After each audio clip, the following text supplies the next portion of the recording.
위층에서도 밑에 지금 지하에 폭발이 나서 다 대피를 하는데 하루 종일 걸리더라는 거예요. 그래서 우왕좌왕하다가 엄청난 충격을 받고 이 사람이 그때부터 먹었더니 직원들 뭐 투자한다고 하고 펀드 안 하고 시간이 없잖아요. 엄청난 몸값이 있는 사람들인데 그래도 불구하고 부서별로 딱 정해가지고 매달 의무적으로 확인하는 가운데서 탈출을 해요. 탈출하면 뭐 엘리베이터 못 타잖아요. 그럼 엘리베이터 서뿐만 비상구가 어디 있는지 뭐 잘 모를 겁니다. 그 큰 건물에 엘리베이터가 뭐 99개라 그러니까 월드 트레이드 센터에 그 서버리면 어디로 갈지 모르는 거예요. 어느 쪽이 다 멀리 한쪽으로 몰리고는 또 줄 서가지고 내려가다 못해요. 사람 머리 밟고 내려갈 수도 없고. 거기다가 105층이나 뭐 98층 이렇게 뭐 대형 화재 폭발 나버리면은 그 연통이 뭐야? 엘리베이터 쪽에 연통입니다. 그게 지하까지 불똥이 떨어져가 올라가는데 그 전부 기름 다 먹여놨잖아요. 먼지 있잖아요. 그게 전부 화인으로 다 타고 바로 올라가고. 그러니까 전체 건물에 뭐 불나는 거는 잘못하면 엄청난 속도로 번져버린다. 그래서 대피를 지속적으로 한 결과 딱 실전에 9.11 태어났을 때는 다 대피하고 먹었었더니 직원들은 10명 정도밖에 안 죽었다. 참 이거 엄청난 훈련의 효과 아닙니까? 이와 같이 훈련을 평소에 해야 된다. 지속적으로 건물별로 시설물 제가 항상 이야기하는 시설물을 해야 돼요. 그 다음 우리는 세월호 1기 끝나고 2기 지금도 조사하고 있을 겁니다. 세월호 위원회가 가동되고 있는데 얼마나 정치적인 또 어떤 반대 논리 우여곡절 많았습니까? 여기서는 공화당 5명, 민주당 5명, 민주당이 딱 해갖고 정치적 그걸 따라서 미국의 미래를 내다보기 위해서 과거를 한번 밝혀보자. 그런데 공무원들 여러분들 뭐 조사위원회 하면서 야 이 책임을 하고 오락해서 답변하면 제대로 답하겠습니까? 내려도 안 하겠죠. 다 숨기고 왜곡하고 다른 뭐 이유 될 겁니다. 자, 처벌은 우리가 안 할게요. 특별히 문제가 없는 한 다 있는 그대로 시스템 뭐가 작동 안 되는지 뭐가 문제인지 다 이야기해줘요. 그 위원들 다 취합해가지고 보니까 결론이 대테러 컨트롤 타워가 없더라. 중국은 안 망해더라. 미국도 테러 업무를 한다는 데가 16군데 그걸 갖다가 다 컨트롤할 수 있는 국토안보부를 부처를 하나 새로 만들었어요. 국토안보부를 만들어 컨트롤 타워가 되고 그 다음에 경찰, 소방, 항만, 경찰 간의 소통이 안 됐더라. TRS 통합지 통신망이 돼야 되는데 우리나라 지금 제가 소방방지청에 있을 때 통합지 통신망 한다고 대구 지하철 사고 이후에 한다 그래가지고 10년을 끌었어요. 10년. 그 기술이 왜 그때 3천억 든다 그랬는데 지금은 그게 1조 3천인가 예산이 잡혀있더라고요. 모토로라가 그 기술밖에 안 가지고 있어요. 그쪽에다가 다 하려고 하니까 이 국내 업체 있잖아요. 삼성, LG, KT 이런 데도 그렇잖아요. 그 지금은 대한민국에서 삼성 이런 데서 기술 좀 개발한 것 같아요. 그래 이제 될 것 같아요.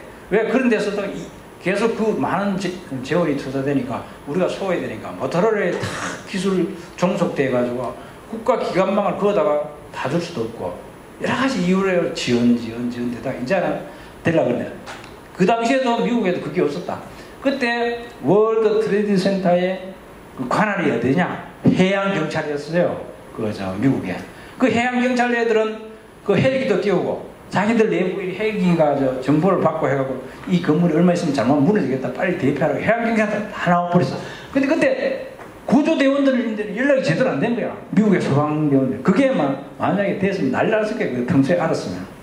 그래도 미국에서는 그 갈등을 안 일으키려고 다 조사해가지고 같은 소통망을 위한 어떤 통합망을 다시 만들고 승객 검색 시스템이 글리버 20인 권총 같으면 요 손가락 크기 요만한 거 이런 권총 요거 이상 되면은 때려 굴리고 요거 이하 금속이 들어가면 안 울리도록 되어 있는 거예요. 그러니까 뭡니까 그때가 볼펜 같은 폭발물이 막 들어왔다니 그게 몰랐다는 거예요.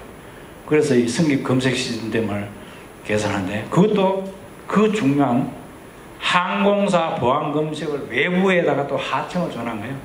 적당히 제대로 안 된 거예요. 이와 같이 거대 또 조직, 미국이나 뭐 우리나라 비슷해요. 이 공무원 조직들은 칸막이가 있어가지고 옆에 걸 건드리면 또 개가 너무 밥물 모르는 거리도 싸우고. 근데 국민들 입장에 그건 아니거든요. 전체적으로 큰 목표를 향해서 같이 유기적으로 이렇게 해야 되는데 실질적으로는 미국도 그렇더라. 칸막이가 있어가지고 정보 소통 불능 이게 너무나 돼 있더라. 그래서 그걸 갖다 소통을 강화하는 거래요. 지금 보면요, 16년 전에 문제가 지금 우리도 따져보면 비슷한 게 있어요. 지금 뭐 제천이나 밀양이나 이런 대형 사고가 나는 거 보면요, 거의 비슷해. 한 가지 이유도 아니에요. 거의 세 가지, 네 가지.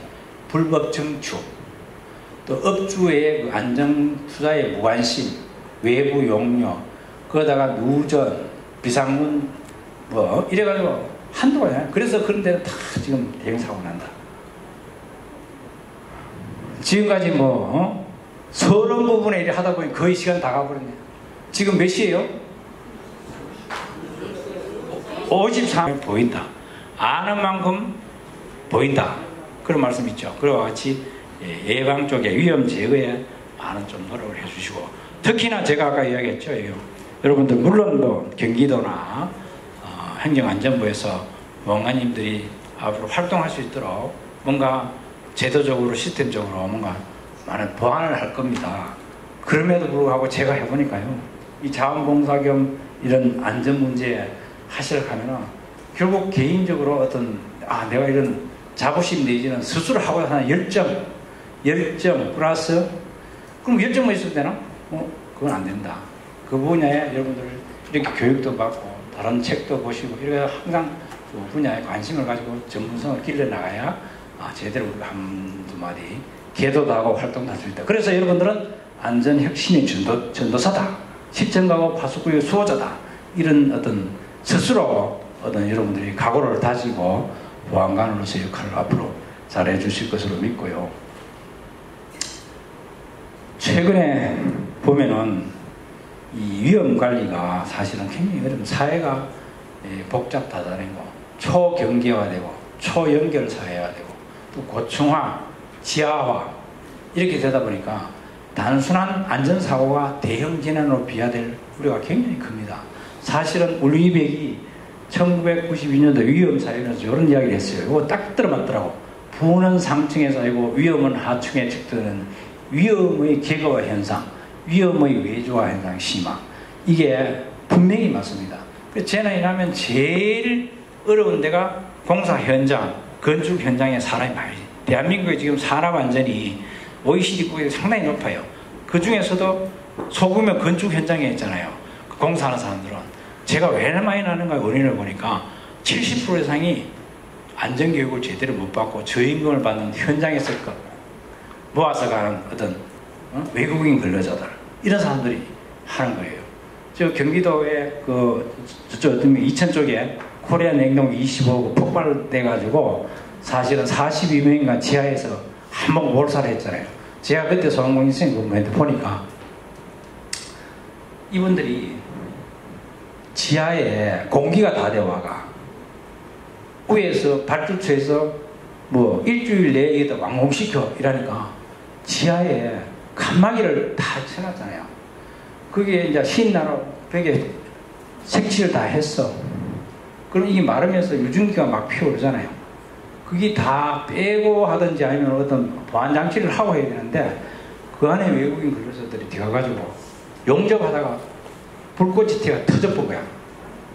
저 안에서 터졌는데 연기가 급속도로 확 퍼지니까 이분들이 이 대형 물류창고니까 미로처럼 탈출물, 자기들이 이제 아까 이야기했듯이 귀소번호 왔던데 그래 쫓아나오다가 거의가 뭐 다 와가다가 그 앞에서 몇 놈 넘어지고 하니까 발 걸리고 뭐 안 보이고 하다 보니 40명이 싹 가지고 보니까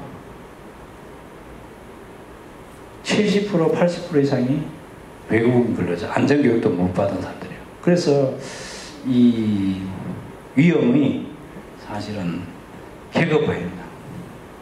지금 발주처에 있는 데는 빠져버리고 그래서 앞으로 그 산업안전이나 공장이나 이런 데서 시설주 또 공장주도 책임이 좀 져야 됩니다.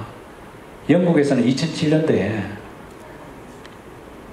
징벌적 손해배상 제도를 산업안전보건법에 넣었어요.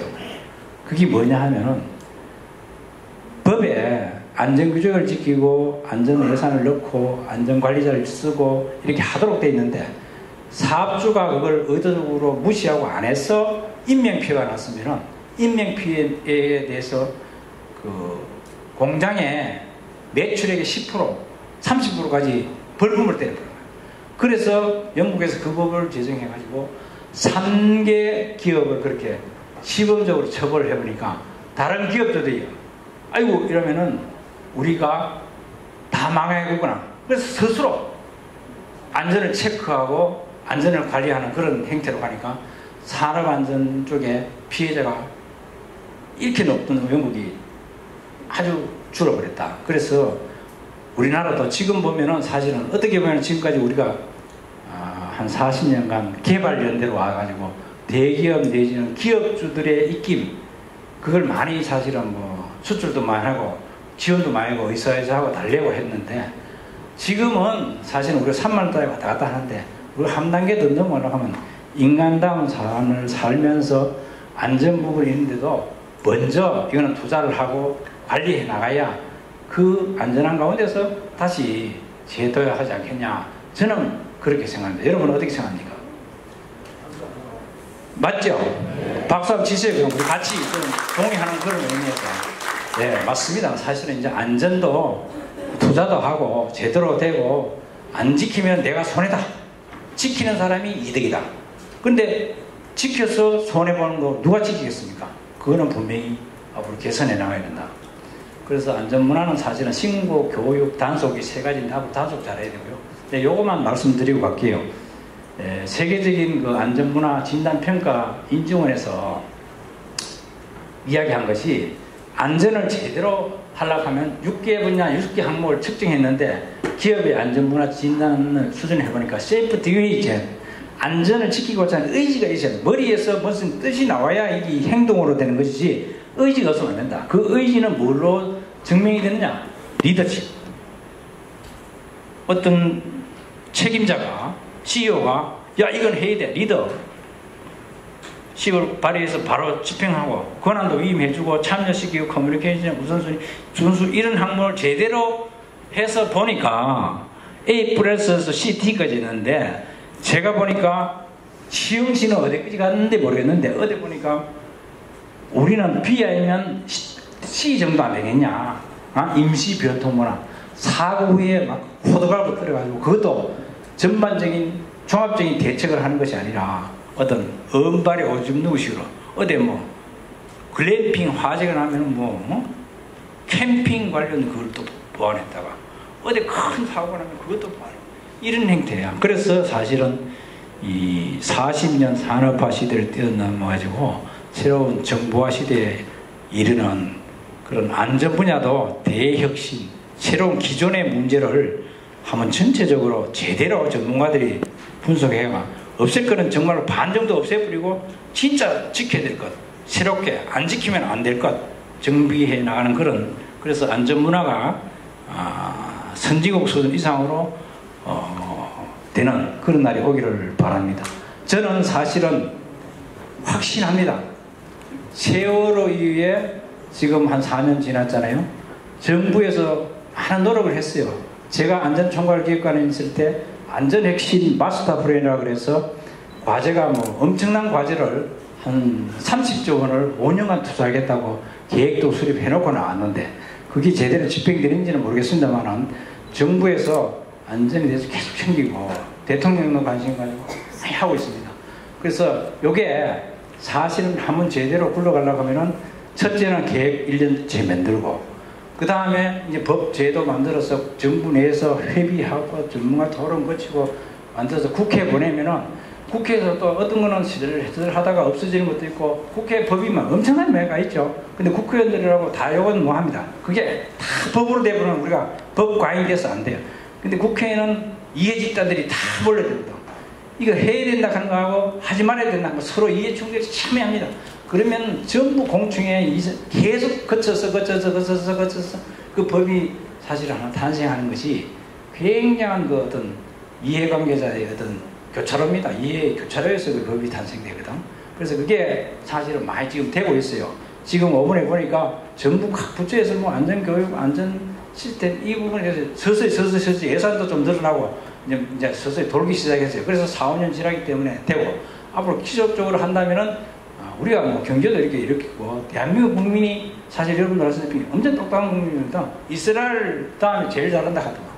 하여튼 우리 국민들이 한번 했다 하면 할 수 있기 때문에 안전 분야도 여러분과 같이 선진국 수준으로 갈 수 있다. 특히 잘할 수 있다. 우리 대한민국 특유의 저력을 발휘하면 될 수 있지 않겠냐. 특히 그 앞으로 서해안 시대에 희망의 시험치에도 여러분들이 계시기에 안전은 확실한 안전 시험이 이룩되리라고 믿고 오늘 제 강의를 마치고 하는데 괜찮으십니까? 네. 감사합니다. 하여튼 여러분들 돌아가시더라도 안전보안관으로서 어떤 자부심을 가지고 많은 역할을 해주실 걸 기대합니다. 감사합니다. 이어서 강의 내용과 관련하여 질의응답 시간을 갖도록 하겠습니다.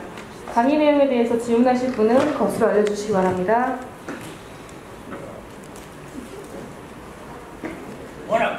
고맙습니다. 네, 교육관을 수고해주신 이정수 사무총장님께 박수 한번 다시 부탁드리겠습니다.